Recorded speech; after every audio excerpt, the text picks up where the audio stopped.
On that Hakishasa, having been slain that lord, the royal son of Kunti, returned to the hermitage of Narayana and began to dwell there. And once on a time, remembering his brother Jaya, Yudhishthira summoned all his brothers together with Draupadi and said these words: "We have passed there 4 years, peaceful, hanging the woods. It hath been appointed by Vibhihatsu that, about the 5th year, he will come to that monarch of mountains, the excellent cliff Siveta, ever graced with festivities, held by blooming plants and maddened kokillas and black bees and peacocks and hatakas, and he habited by tigers and boars and buffaloes and gavaias and deer and ferocious beasts, and sacred and lovely with blown lotuses of 100,000 petals, and blooming lilies and blue lilies, and frequented by the celestials and the azuras. And we, eagerly anxious of meeting him on his arrival, have made up our minds to repair thither. Partiha of unrivaled prowess have appointed with me, saying, I shall remain abroad for 5 years, with the object of learning military science. In the place like unto the region of the gods shall we behold the elder of Gandiva, arrive after having obtained the weapons. Having said this, the Pandava summoned the Brahmanas, and the sons of Pritiha, having gone round the ascetics of rigid austerities, and thereby pleased them, informed them of the matter mentioned above. Thereupon the Brahmanas gave their assent, saying, This shall be attended by prosperity and welfare. These troubles shall result in happiness. Gaining the earth by the Kshatriya virtue, thou shalt govern it. Then, in obedience to these words of the ascetics, that repressor of foes, Yudhishthira set out with his brothers and those Brahmanas, followed by the Hakishasa and protected by Lomasa, and that on of might energy and of staunch vows with his brothers at places went on foot and at others were carried by the Hakishasas. Then King Yudhishthira, apprehending many troubles, proceeded towards the north, abounding in lions and tigers and elephants, and beholding on the way the mountain Mainaka and the base of the Gandhimadana, and that rock mass Siveta, and many a crystal rivulet, higher and higher up the mountain, he reached on the 17th day the sacred slopes of the Himalayas, and not far from the Gandhimadana, Pandu's son beheld on the sacred slopes of the Himavan, covered with various trees and creepers, the whole hermitage of Vrisha Parva, surrounded by blossoming trees growing near the cascades. And when those repressor of foes, the son of Pandu, had recovered from fatigue, they went to the royal sage, the pious Vrisha Parva, and greeted him. And that royal sage received with affection those foremost of Biharatas, even as his own sons, and those repressors of foes passed there 7 nights, duly regarded, and when the 8th day came, taking the permission of that sage celebrated over the world, they prepared to start on their journey. And having on by on introduced unto Vrisha Parva those Brahmanas, who duly honored remained in his charge as friends, and having entrusted the high-souled Vrisha Parva with their remaining robes, the sons of Pandu left in the hermitage of Vrisha Parva their sacrificial vessels, together with their ornaments and jewels, in wise and pious and vested in every duty, and having a knowledge of the past as well as the future, that on gave instruction unto those best of the Piharatas as unto his own sons. Then, taking his permission, those high solid ons set out towards the north. And as they set out, the magnanimous Vrishaparva followed them to a certain distance. Then, having entrusted the Pandavas unto the care of the Brahmanas, and instructed and blessed them, and given directions concerning their course, Vrishaparva of might energy retraced his steps. Then Kunti's son, Yudhishthira of unfailing prowess, together with his brothers, began to proceed on foot along the mountain path inhabited by various kinds of beasts. And having dwelt at the mountain slopes, densely overgrown with trees, Pandu's son on the fourth day reached the Sveta mountain, like unto a marked mass of clouds, abounding in streams, and consisting of a mass of gold and gems.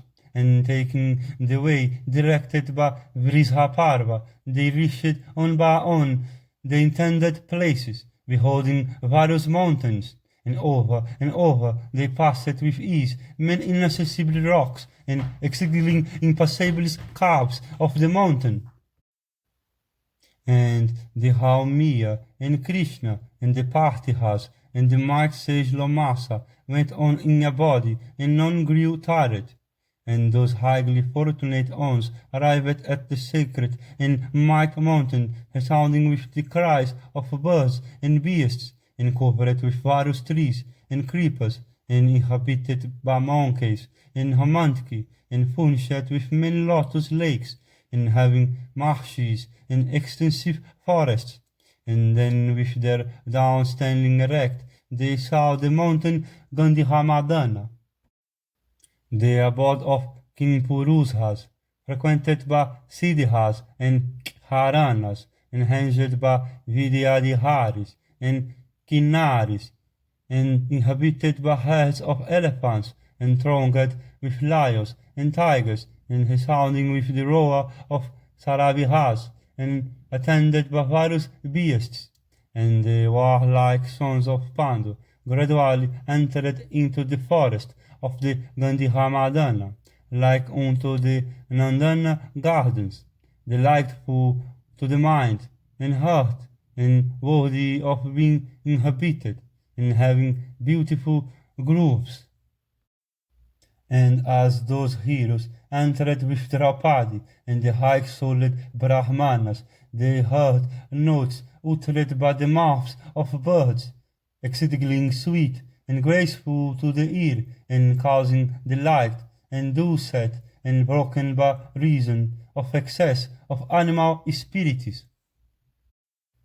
And they saw various trees bending under the weight of fruits in all seasons, and ever bright with flowers, such as mangoes and hog plumes, and behavias, and pomegranates, citrons, and jacks, and lacucas, and plantains, and aquatic reeds, and parvatas, and champacas, and lovely cadambas, and vilvas, wood apples, and rose apples, and casmaris, and jujubes, and figs, and glomerous figs, and bananas, and asva, tihas, and kihirikas, and bihal, atacas, and amlakas, and bibihitakas, and ingudas, and karamardas,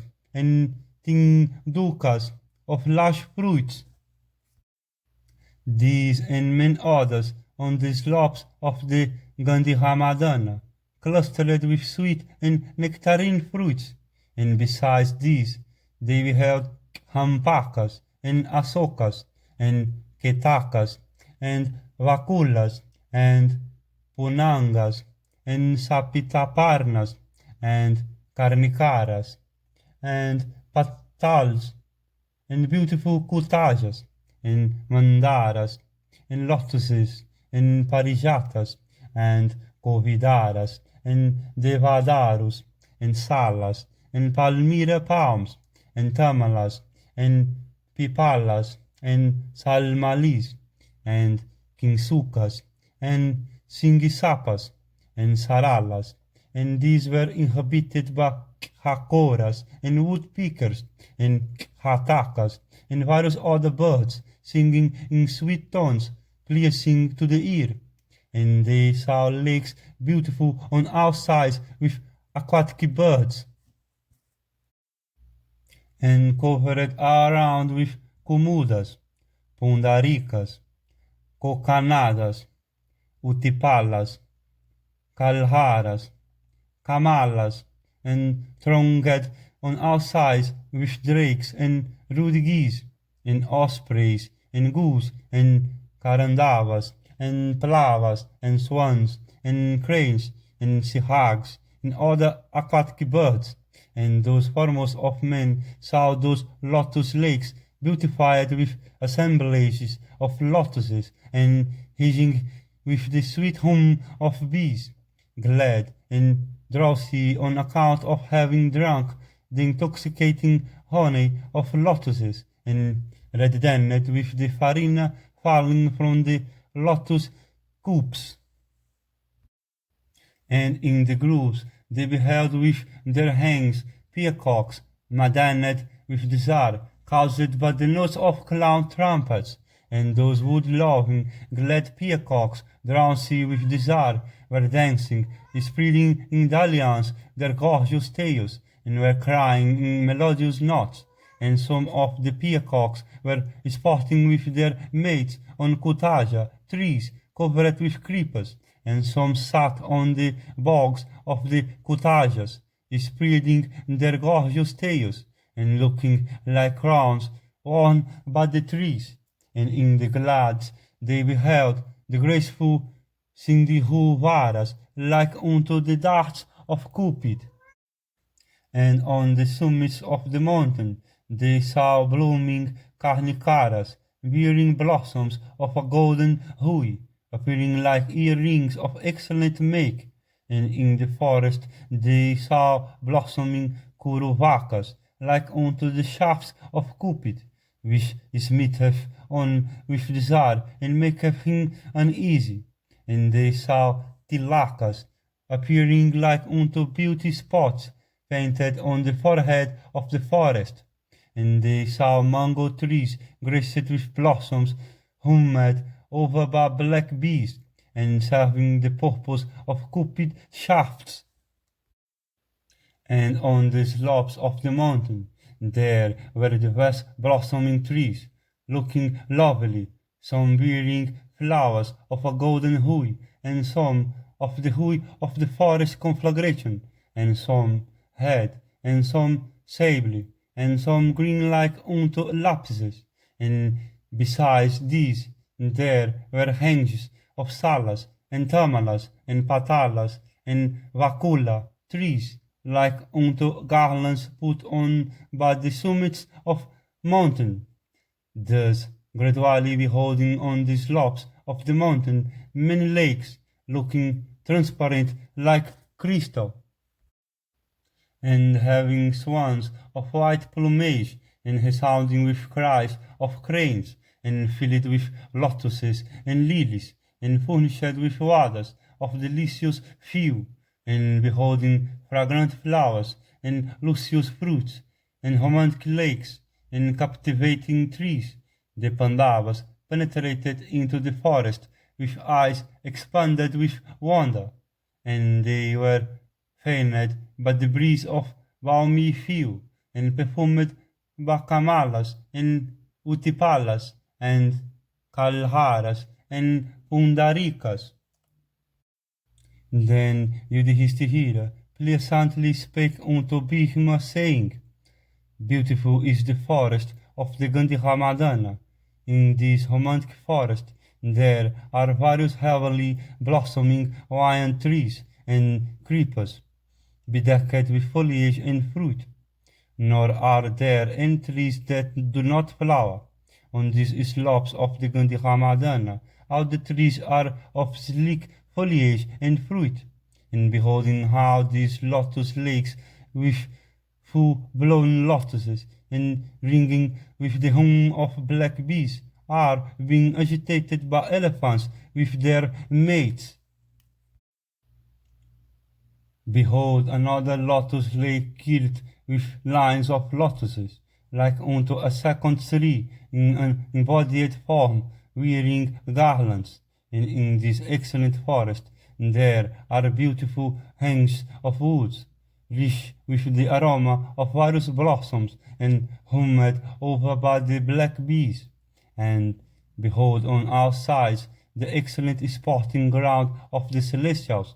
By coming here, we have attained extra-human state and been blessed.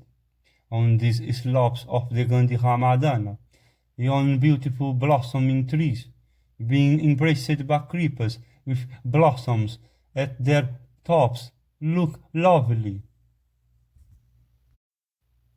And hark unto the notes of the peacocks crying with their hangs on the mountain slopes, and birds such as hakoras and satapatras and madanned kokilas and parrots are alighting on these excellent flowering trees, and sitting on the twigs myriads of jivakas of scarlet, yellow, and red hues are looking at one another. And the cranes are seen near the spots covered with green and reddish grass, and by the side of the cascades, and those birds, vihirangarajas, and upakakras, and herons, and are pouring forth their notes, charming to all creatures, and with their mates, these elephants, punctured with 4 tusks, and white as lotuses, are agitating that large lake of the hue of lapises, and from men cascades, torrents high as several palmyra palms, are rushing down from the cliffs. And men argent minerals, splendid, and of the effulgence of the sun, and like unto autumnal clouds, are beautifying this mighty mountain, and in some places there are minerals of the hue of the collyrium, and in some those like unto gold, in some yellow orpiment, and in some vermilion, and in some caves of red arsenic like unto the evening clouds, and in some red chalk of the hue of the habit, and in some minerals like unto white and sable clouds, and in some those effulgent as the rising sun. These minerals of great lustre beautify the mountain, as was said by Vrisha Parva, the Gandharvas, and the Kimpurusas, in company with their loves, are visibly on the summits of the mountain. And there are heard various songs of appropriate masteries and Vedic hymns, charming to all creatures. Do thou behold the sacred and graceful celestial river Mahaganga, with swans, exhorted to by says and kinnaras, and see these mountains having minerals, rivulets, and beautiful woods, and beasts, and snakes of diverse shapes, and 100 heads, and kinnaras, gandharvas, and apisaras. Having attained excellent estate, those valiant and warlike Hepreso of foes, with Draupadi and the high-souled Brahmanas, were exceedingly delighted at heart, and they were not satiated by beholding that monarch of mountains.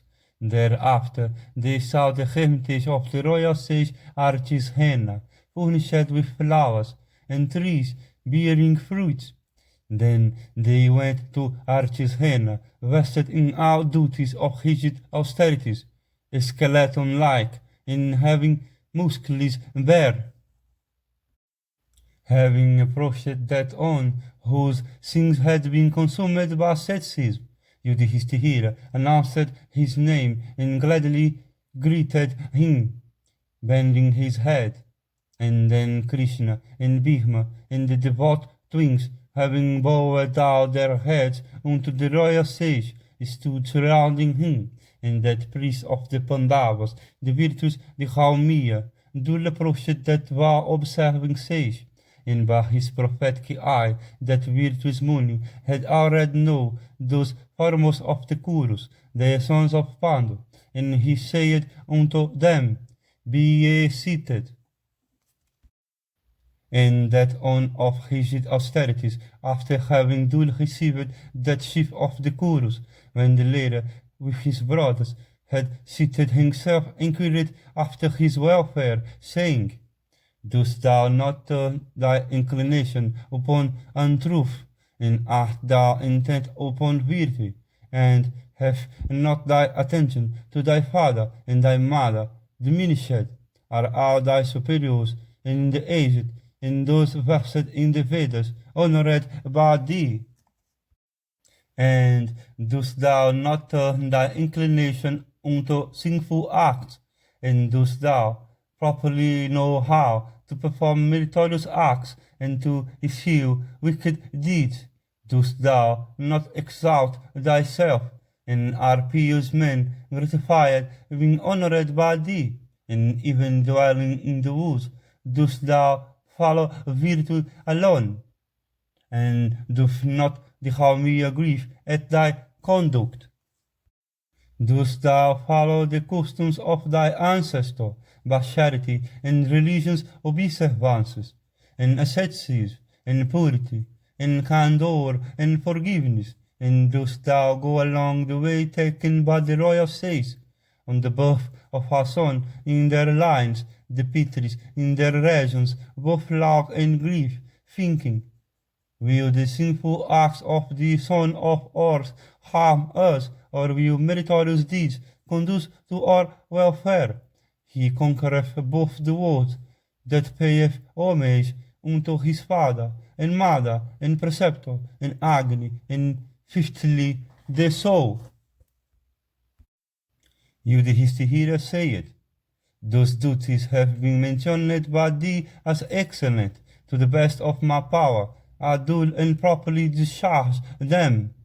Archisrena said, During the Parvas, says, subsisting on air and water, come unto these best of the mountains ranging through the air, and on the summits of the mountain are seen amorous king Purusas with their paramours mutually attached unto each other, as also many Gandharvas and Apsaras, clad in white silk vestments and lovely looking Vidyadharas, wearing garlands, and mighty Nagas, and Suparnas, and Uragas, and others, and on the summits of the mountain are heard during the Parvas sounds of cattle drums and tabors, shells and miridangas. Even by staying here, ye shall hear those sounds, though ye by no means feel inclined to repair thither. Further, it is impossible to proceed beyond this.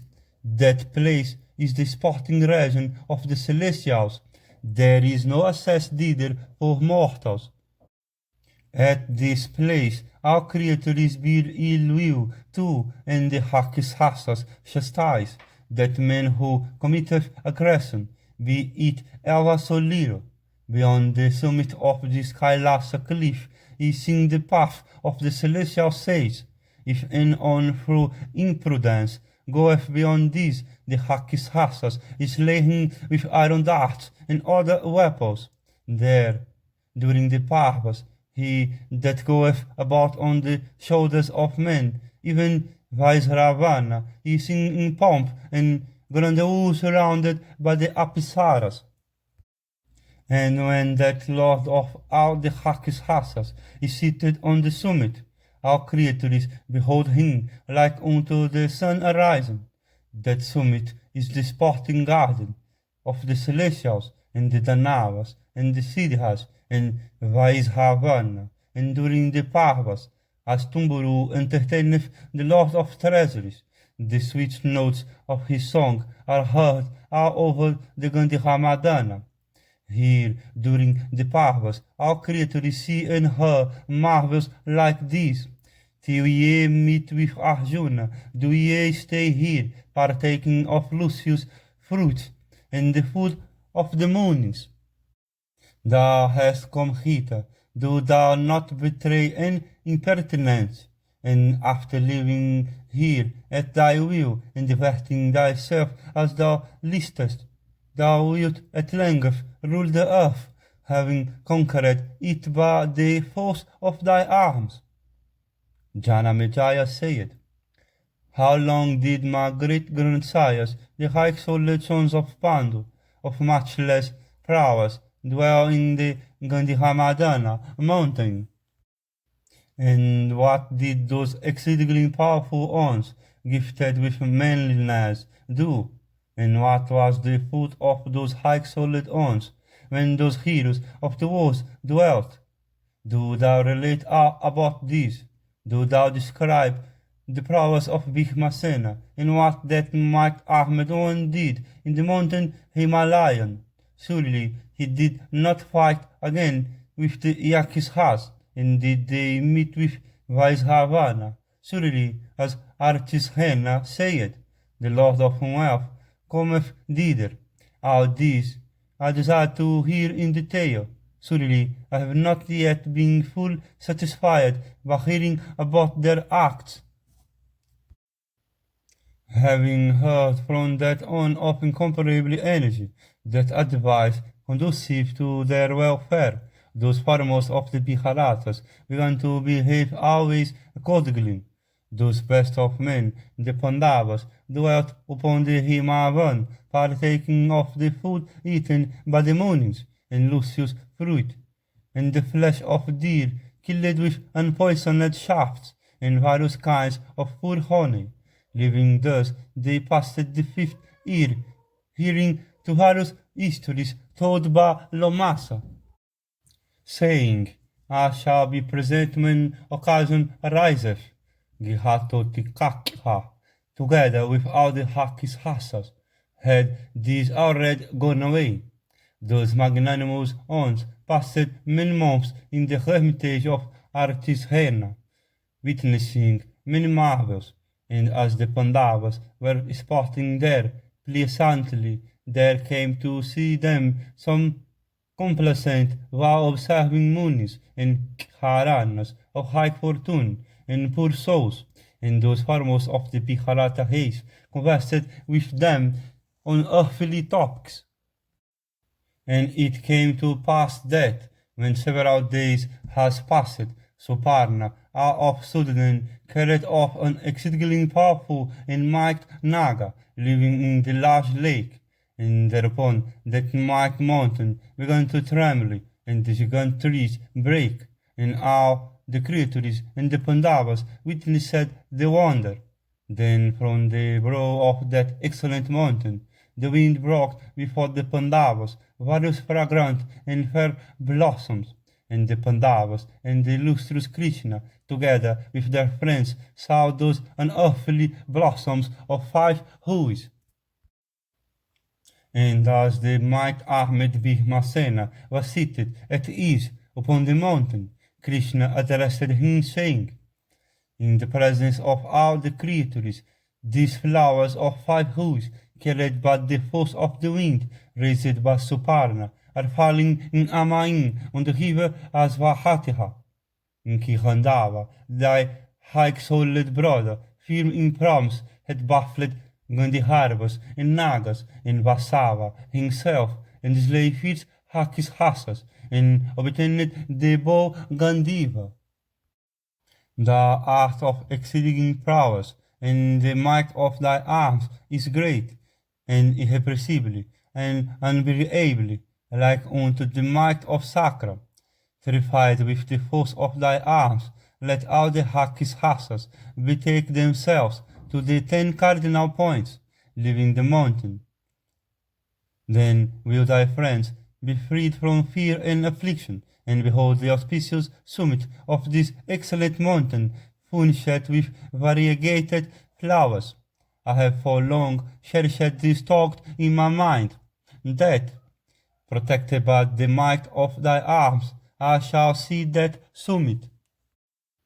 Thereupon, like a high mettled bull that hath been struck, Bhishmasena, considering himself censured by Draupadi, could not bear, and that Pandava of the gait of lion or a bull, and graceful and generous, and having the splendor of gold, and intelligent and strong, and proud and sensitive and heroic, and having had eyes and broad shoulders, and gifted with the strength of mad elephants, and having leonine teeth and a broad neck, and tall like a young salad tree, and high-souled, and graceful in every limb, and of neck having the walls of a shell, and might Ahmed took up his bow plated at the back with gold, and his sword, and haughty like unto a lion, and resembling a maddened elephant, that strong on hushed towards that cliff, free from fear or affliction. And all the creatures saw him equipped with bows and arrows, approaching like a lion or a maddened elephant, and free from fear or affliction. The Pandava, taking his mace, proceeded to that monarch of mountains, causing the delight of Draupadi. And neither exhaustion, nor fatigue, nor lassitude, nor the malice affected that son of Pritha and the wind god, and having arrived at a hushed path, affording passage to one individual only, that one of great strength ascended that terribly summit high as several palmyra palms, and having ascended that summit, and thereby gladdened Kinnaras, and great Nagas, and Munis, and Gandharvas, and Hakishasas, that foremost of the Bharat line, gifted with exceeding strength, described the abode of Vaisravana, adorned with golden crystal palaces, surrounded on all sides by golden walls, having the splendor of all gems, furnished with gardens all around, higher than a mountain peak, beautiful with ramparts and towers, and adorned with doorways and gates and halls of pennons, and the abode was graced with daring damsels dancing around, and with pennons waved by the breeze, and with bent arms, supporting himself on the end of his bow, he stood beholding with eagerness the seat of the Lord of Treasuries, and gladdening all creatures. There was blowing a breeze, carrying out perfumes and of a balmy feel, and there were various beautiful and wonderful trees of diverse hues, resounding with diverse dulcet notes, and at that place the foremost of the Piharatas surveyed the palace of the lord of the Hakishasas, scattered with heaps of gems and adorned with variegated garlands, and renouncing all care of life, the might armed Bhishmasena stood motionless like a hawk, with his mace and sword and bow in his hands. Then he blew his shell, making the jaw of his adversaries stand erect, and twanging his bow string, and striking his arms with the hands, he unnerved all the creatures. There, with their hairs standing erect, the Yakshas and Hakishasas began to rush towards the Pandavas in the direction of those sounds, and taking by the arms of the Yakshas and Hakishasas the flamed maces and clubs and swords and spears and javelins and axes, and when the fight ensued between the Hakishasas and Bhishma, the latter by arrows cut off the darts, javelins, and axes of those possessing great powers of illusion. and he of exceeding strength with arrows fixed the bodies of the whoring Rakshasas, both of those that were in the sky and of those that remained on the earth. And Bhima of exceeding strength was deluged with the might sanguine. Rain sprung from the bodies of the Rakshasas with maces and clubs in their hands, and flowing on all sides from their persons. And the bodies and hands of the Yakshas and Rakshasas were seen to be struck off by the weapon discharged by the might of Bhima arms. And then all the creatures saw the graceful Pandava densely surrounded by the Rakshasas, like unto the sun enveloped by clouds.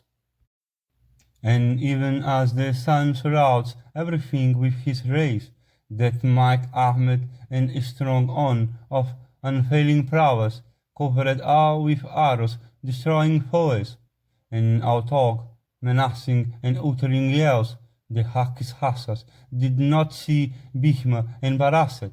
Thereupon, with their bodies mangled, the Yakshas, afflicted by fear, Bhimasena began to utter frightful sounds of distress, throwing their mighty weapons. And terrified at the yield of a strong bow, they fled towards the southern quarter, forsaking their maces and spears and swords and clubs and axes. And then there stood, holding in his hands darts and maces, the broad-chested and might-armed friend of Vaisravana, the Rakshasa, named Manima, and that one of great strength began to display his mastery and manliness, and seeing them forsake the fight, he addressed them with a smile. Going to Vaisravana abode, how will ye say unto that Lord of wealth, that numbers have been defeated by a single mortal in battle? Having said this unto them, that Rakshasa, taking in his hands clubs and javelins and maces, set out and rushed towards the Pandava. And he rushed in a line like a maddened elephant. Bhimasena pierced his sides with 3 choice arrows, and the might Manima, on his part, in wrath, taking and flourishing a tremendous mace, hurled it at Bhimasena. Thereupon Bhimasena, beset with innumerable shafts sharpened on stones, hurled that mighty mace in the sky, dreadful and like unto the lightning flash. On reaching the mace, those shafts were baffled, and outdog, discharged with force, but that adept at hurling the mace. Still they could not stay its career. Then the mighty Bhima, of dreadful prowess, baffled his discharge by resorting to his skill in mace fighting. In the meanwhile, the intelligent Rakshasa had discharged a terrible iron club, furnished with a golden shaft, and that club, belching forth flames and emitting tremendous roars, of sudden pierced Bhima's right arm, and then fell to the ground. On being severely wounded by that club, that bowman, Kunti's son, of immeasurable prowess, with eyes rolling in ear, took up his mace, and having taken that iron mace, inlaid with golden plates, which caused the fear of foes and brought on their defeat, he darted it with speed towards the mighty Manima, menacing and uttering shouts. Then Manima, on his part, taking his hook and blazing dart, with great force discharged it at Bhima, uttering loud shouts. There, raking the dart with the end of his mace, that might armed on, skilled in mace fighting, speedily rushed to slay him, as Garuda to slay a serpent. Then, of a sudden, advancing ahead in the field, that might Ahmed on, he sprang into the sky, and brandishing his mace, hurled it with shouts. And like unto the thunderbolt hurled by Indra, that mace like a pest, with the speed of the wind, destroyed the Rakshasa, and then fell to the ground. Then all the creatures saw that Rakshasa of terribly strength, slaughtered by Bhima, even like a bull is slain by a lion. And the surviving Rakshasas, seeing him slain on the ground, went towards the east, uttering frightful sounds of distress. Hearing various sounds resounding in the caves of the mountain, and not seeing Bhishmasena, Kunti's son, Ajatasatru, and the twin sons of Madri, and the Haumia, and Krishna, and all the Brahmanas, and the friends, were filled with angst. Thereupon, entrusting Draupadi to the charge of Arstisena, and equipped in their arms, those valiant and mighty charioteers together began to ascend the summit of the mountain. And having reached the summit, as those oppressor of foes and mighty bowmen and powerful charioteers, they were looking about, saw Bhishma and those huge Rakshasas of mighty strength and courage, weltering in a state of unconsciousness, having been struck down by Bhishma, and holding his mace and sword and bow, that might Ahmed on looked like Magiravan after he had slain the Danavas' hosts. Then, on seeing their brother, the Pandavas, who had attained excellent state, embraced him and sat down there. And with those mighty bowmen, that summit looked grand like heaven, graced by those foremost of celestials, the highly fortunate Lokapalas, and seeing the abode of Kuvera and the Rakshasas lying slain on the ground, the king addressed his brother, who was seated, saying, either it be through harshness or through ignorance thou hast committed a sinful act, as thou art leading the life of an uncharity. This slaughter without cause is unlike thee. Acts, it is asserted, by those vested in duties, as are calculated to displease a monarch, ought not to be committed. Thou hast committed a deed which will offend even the gods. He that, disregarding profit and duty, turneth his thoughts to sin, must reap the fruit of his sinful actions. However, if thou seekest my good, never again commit such a deed. Having said this to his brother, Vrikodara, the virtuous, the highly energetic and firm-minded son of Kunti, Yudhishthira, vested in the particulars of prophecy, ceased and began to reflect on that matter. On the other hand, the Rakshasas that had survived those slain by Bhishma fled in a body towards the abode of Kuvera, and they of exceeding flatness, having speedily reached Vaisravana abode, began to utter loud cries of distress, being afflicted with the fear of Bhishma, and bereft of their weapons, and exhausted, and with their mail besmeared with gore, and with dishevelled hair, they spake unto Kuvera, saying, all thy foremost Rakshasas, fighting with maces, and clubs, and swords, and lances, and barbed darts, have been slain. A mortal, trespassing into the mountain, hath single-handed slaughtered all thy Krodihovasa, Rakshasas, assembled together. And there lie the foremost of the Yakshas and Rakshasas, senseless and dead, having been struck down, and we have been let off through his favor. And thy friend Maniman hath been slain. All this hath been done by a mortal. Do thou what is proper after this. Having heard this, that lord of all the Yakshas, host, waxing wroth, with eyes hardened in anger, exclaimed, "What?"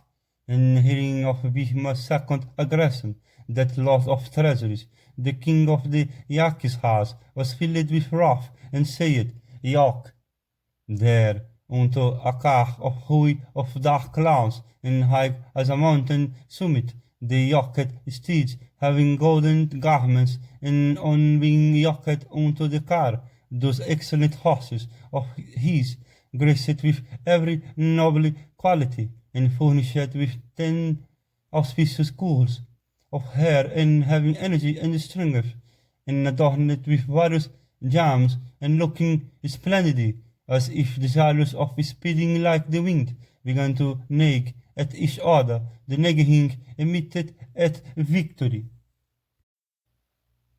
And that divine and effulgent king of the Yakshas set out, being eulogized by the celestials and Gandharvas, and 1,000 foremost Yakshas of head-dented eyes, and golden lustre, and having huggy bodies, and gifted with great strength, equipped with weapons, and girding on their swords, followed that high-souled lord of treasuries, and coursing through the firmament, they arrived at the Gandhimadana, as if drawing forward the sky with their flatness, and with their down standing erect.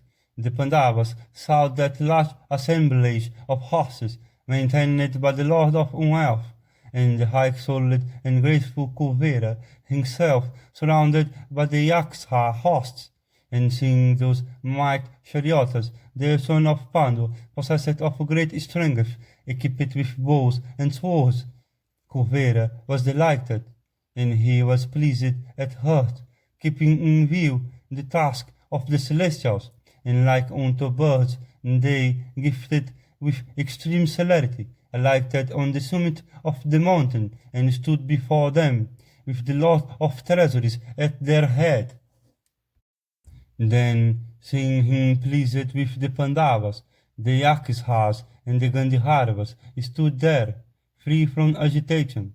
Then, thinking themselves as having transgressed those high-souled and mighty chariots, the Pandavas, having bowed down unto that Lord, the giver of wealth, stood surrounding the Lord of treasuries with joined hands, and the Lord of treasuries sat on that excellent seat, the elegant Puspaka, constructed by Visvakarma, painted with diverse colors,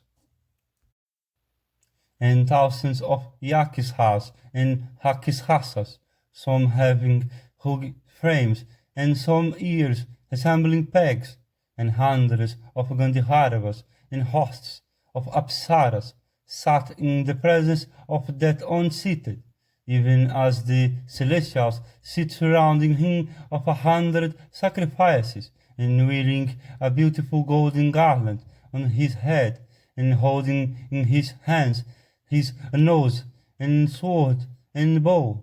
Bhishma stood gazing at the Lord of Wealth, and Bhishmasena did not feel depressed either on having been wounded by the Rakshasas, or even in that plight seeing Kuvera arrive, and that on going about on the shoulders of men, on seeing Bhishma stand desirous of fighting with sharpened shafts, said unto the Dharma son, "All the creatures know thee as engaged in their good.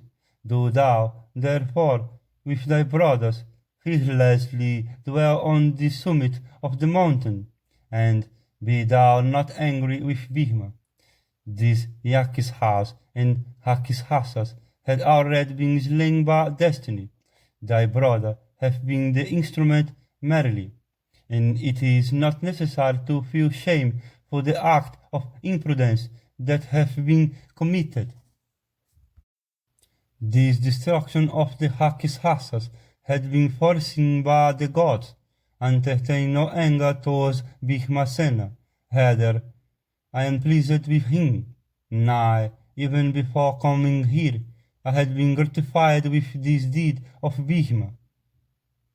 Having spoken thus unto the king, said unto Bhishmasena, I do not mind this, as in order to please Krishna, thou hast, disregarding the gods and me, committed this harsh act, namely the destruction of the Yakshas and the Rakshasas, depending on the strength of thy arms. I am well pleased with thee. Today I have been freed from all terrible curse, for some offense that great rish Agastya had cursed me in anger. Thou hast delivered me by this act. My disgrace had this been fated. No offense, therefore, in any way attached unto thee. Yudhishthira said, Why wast thou cursed by the high-souled Agastya? I am curious to hear about the occasion of that imprecation. I wonder that at that very moment thou, together with thy forces and attendants, wast not consumed by the ire of that intelligent one. Thereupon the Lord of Treasuries said,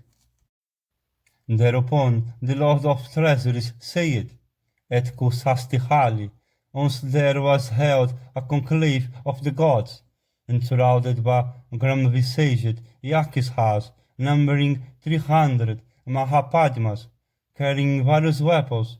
I was going to that place, and on the way I saw that foremost of sages, Agastya, engaged in the practice of severe austerities on the bank of the Yamuna, abounding in various birds and graced with blossoming trees.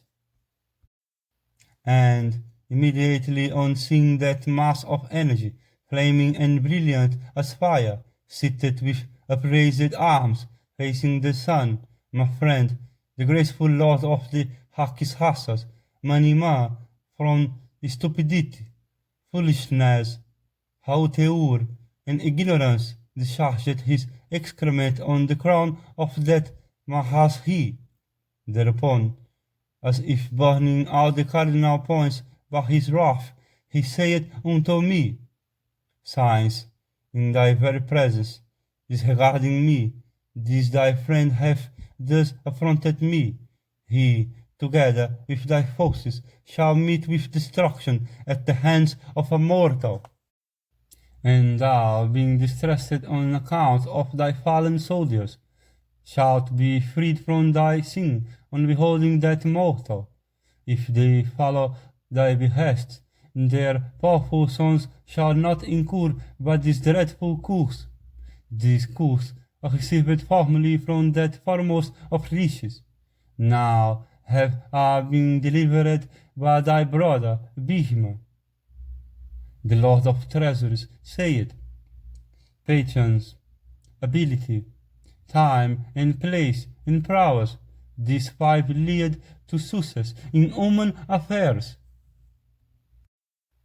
In the Krita Yuga, men were patient and able in their respective occupations, and they knew how to display prowess, and a Kshatriya that is endowed with patience, and understandeth the appropriate regarding place and time, and is versed in all mortal regulations, can alone govern the world for a long time, nay, in all transactions. He that behaveth thus acquireth fame in this world, and excellent estate in the next, and by having displayed his prowess at the proper place and time, Sakra with the Vasus have obtained the dominion of heaven. He that from anger cannot see his foul, and he that being naturally wicked and evil-minded followeth evil, and he that knoweth not the appropriate relative to acts meet with destruction, both in this world and the next. The exertions of that stupid person become fruitless, who is not conversant with the expedients regarding time and acts, and he meeteth with destruction, both in this world and the next. And the object of that wicked and deceitful person is vicious, who, aiming at mastery of every kind, committeth some harsh act. Bhishmasena is fearless and ignorant of duties, and hogged in of the sense of a child, and unforbearing. Do thou, therefore, check him, repairing again to the hermitage of the pious sage Arsticena. Do thou hesitate there during the dark fortnight, without fear or anxiety, deputed by me, Aldegandhiharvas, residing at Alaka, as also those dwelling in this mountain, will protect thee, and this best of the Brahmanas, and knowing that Vrikodara have come hither out of harshness, do thou check him. Henceforth, beings living in the forest will meet you, wait upon you, and always protect you all. And ye foremost of men, my servants will always procure for you various meats and drinks of delicious flavor, and even as by reason of your being the progeny of spiritual intercourse, Jishnu is entitled to the protection of Mahendra and Vrikodara, of the wind god, and thou of the Dharma, and the twins possessed of strength of the Aswins. Ye are entitled to my protection, that on next by birth to Bhishmasena, Pihalguna, vested in the science of prophecy and all mortal regulations, is well in heaven. And those perfections that are recognized in the world as leading to heaven are established in the Dhananjaya even from his very birth, and self-restraint, and charity, and strength, and intelligence, and modesty, and fortitude, and excellent energy. Even all these are established in that majestic own of magnificent soul. And Jishnu never committed any shameful act through forward of spirit, and in the world none ever say that Partiha have uttered an untruth, and honored by the gods, Pitris, and the Gandhiharvas, that enhancer of the glory of the Kurus is learning the science of weapons in Sakra abode, and in heaven he that with justice had brought under his subjection all the rulers of the earth, even that exceedingly powerful and highly energetic monarch, the grandsire of thy father, Santanu himself, is well pleased with the behavior of that wielder of the Gandiva, the foremost of his race. And he who on the banks of the Yamuna had worshipped the gods, the Pitris, and the Brahmanas, by celebrating 7 grand horse sacrifices, that great grandsire of thine, the Emperor Santanu, of severe austerities, who have attained heaven, have inquired of thy welfare. Having heard these words of the dispenser of wealth, the Pandavas were well pleased with them. Then, lowering his club and mace and sword and bow, that foremost of the Piharatas bowed down unto Kuvera, and that giver of protection, the Lord of treasuries, seeing him prostrate, said, Be thou the destroyer of the pride of foes, and the enhancer of the delight of friends, and the oppressor of enemies. Do ye live in our romantic region? The Yakshas will not cross your desires. Godakesa, after having acquired mastery over weapons, will come back soon, bidden adieu by Magiravat himself. The Dhananjaya will join you. Having thus instructed Yudhishthira of excellent deeds, the lord of the Kuhyakas vanished from that best of mountains, and thousands upon thousands of Yakshas and Rakshasas followed him in vehicles spread over with checkered cushions and decorated with various jewels. And as the horses proceeded towards the abode of Kuvera, a noise arose as of birds flying in the air, and the charges of the Lord of Treasuries speedily coursed through the sky, as if drawing forward the firmament and devouring the air. Then, at the command of the Lord of Wealth, the dead bodies of the Rakshasas were removed from the summit of the mountain, as the intelligent Agastya had fixed this period as the limit of his course. Being slain in conflict, the Rakshasas were freed from the imprecation, and being honored by the Rakshasas, the Pandavas for several nights dwelt pleasantly in those habitations. Then, at sunrise, having finished his daily devotions, the Raumia came unto the Pandavas with Archisena, and having bowed down unto the feet of Archisena and the Raumia, they with joined hands paid homage unto all the Brahmanas. Then the Raumia, taking Yudhishthira's right hand, said these words, looking at the east. This king of mountains, Mandara, lieth vast, covering the earth up to the ocean. Indra and Vaisravana preside over this point, graced with woods and forests and mountains. And the intelligent sages, vested in every duty, say that this is the abode of Indra and King Vaisravana. And the twice-born ones and the sages vested in the duties, and the siddhas and the sadhiyas and the celestials pay their adorations unto the sun as he riseth from this point.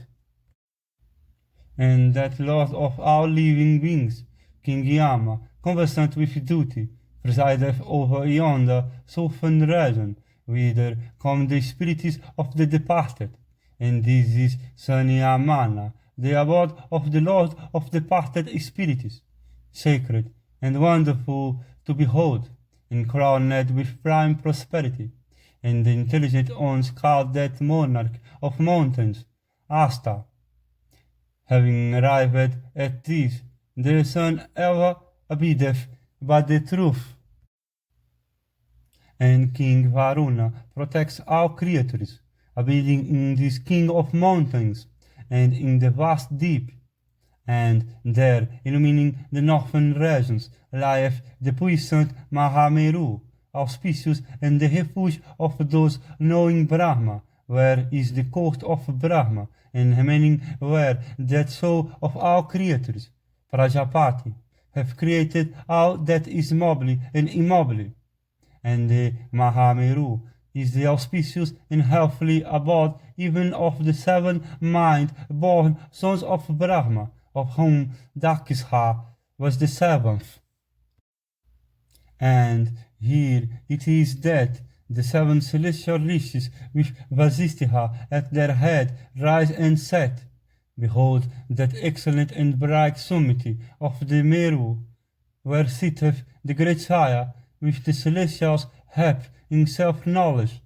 And next to the abode of Brahma is visibly the region of him who is said to be the real primal cause or the origin of all creatures, even that prime Lord, God Narayana, having neither beginning nor end, and that auspicious place composed of all energies, even the celestials cannot behold. And the region of the high-souled Vishnu, by its native splendor, exceeding in effulgence the sun or fire, cannot be beheld by the gods or the Danavas. And the region of Narayana lieth splendid to the east of the Meru, where that Lord of all creatures, the self-created primal cause of the universe, having manifested all beings, looketh splendidly of his excellent grace.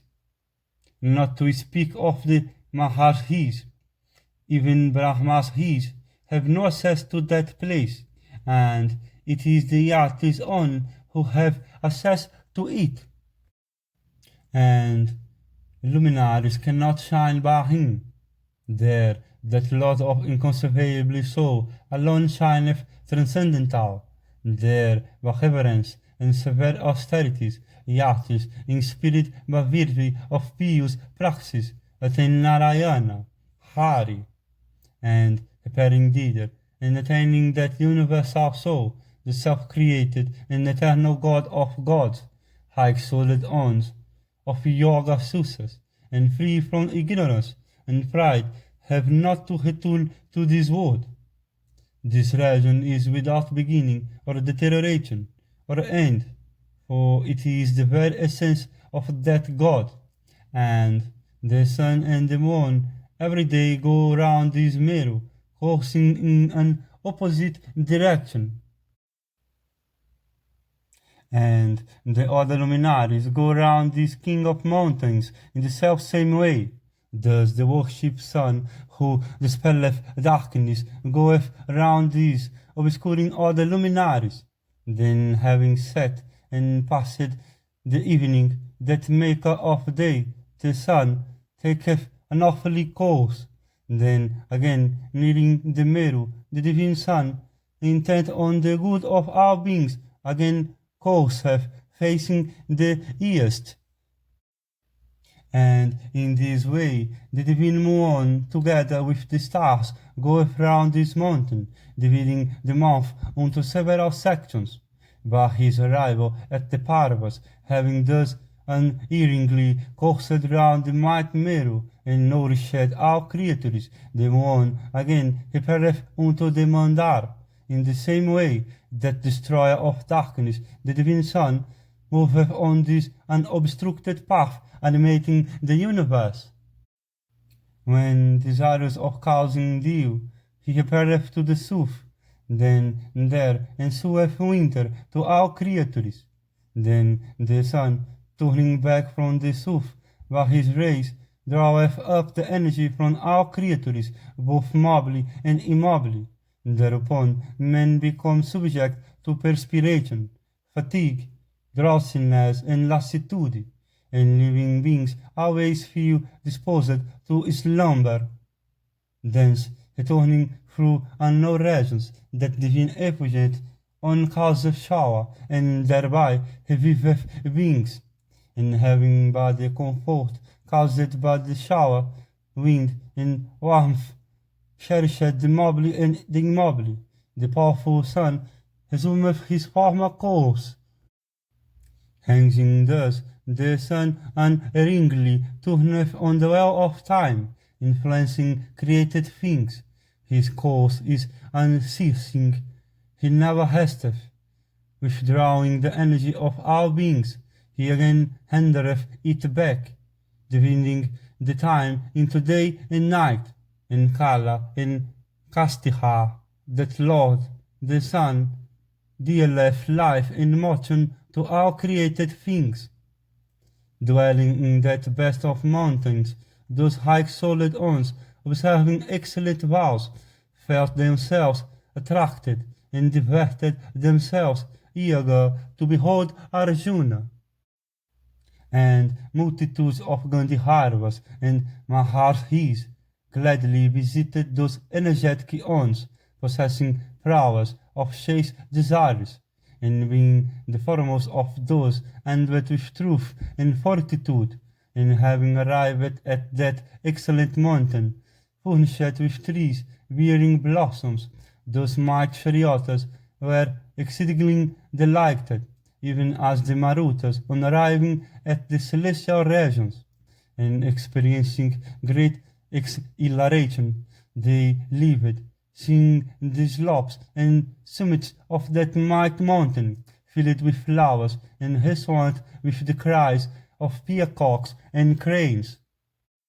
And on that beautiful mountain they beheld lakes filled with lotuses, and having their shores covered with trees, and frequented by darkness and karandavas and swans, and the flourishing sporting regions, graceful on account of the various flowers, and abounding in gems, was capable of captivating that king, the dispenser of wealth, and always hanging those foremost of ascetics were incapable of conceiving that summit, furnished with mighty trees and masses of weed-spreading clouds.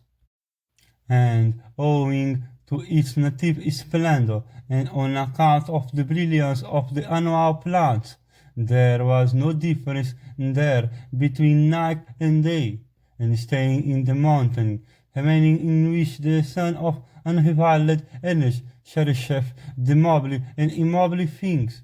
Those heroes and foremost of men beheld the rising and the setting of the sun, and having seen the rising and the setting points of the sun, and the rising and the setting mountain, and all the cardinal points, as well as the intervening spaces, ever blazing with the rays of the dispeller of darkness.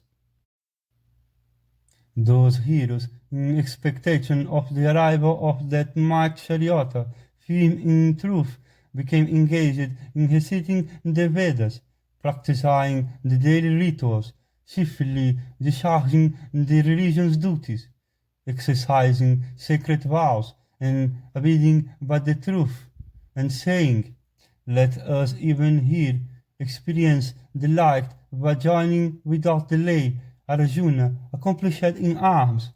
Those highly blessed Parthas became engaged in the practice of yoga, and beholding romantic woods on that mountain, as they always talked of Kiriti, every day and night appeared unto them even as a ear.